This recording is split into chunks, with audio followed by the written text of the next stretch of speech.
Hey everyone, and welcome back to the channel. So, you've just unboxed your brand new gaming chair, and you're staring at a box of parts, a confusing manual, and a handful of bolts. Don't worry, we've all been there. First things first, carefully lay the box on its side and cut it open. Be gentle, you don't want to scratch any parts inside.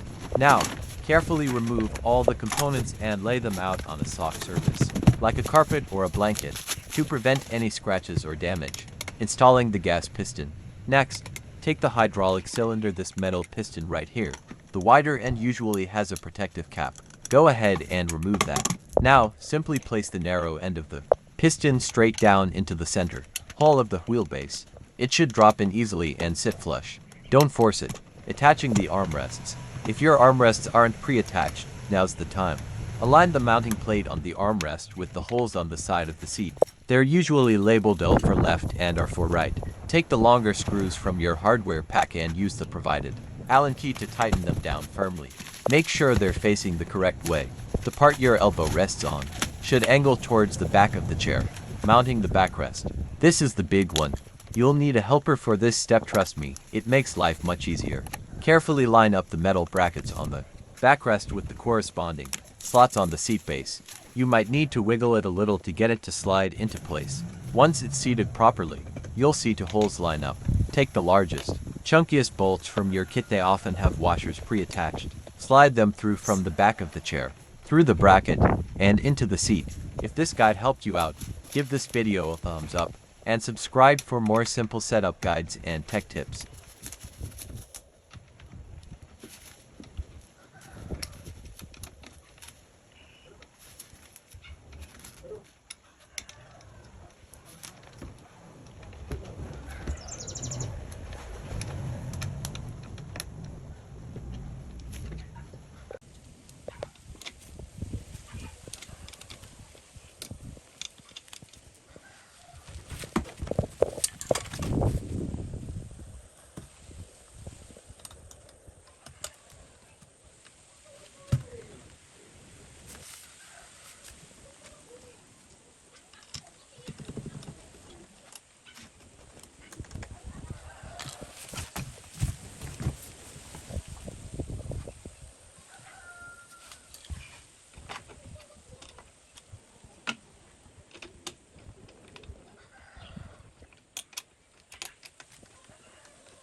recommend the 5th edition. I don't give details of that stuff. Okay. I don't even that YouTube has done now.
How to assemble a gaming chair by yourself step-by-step tutorial.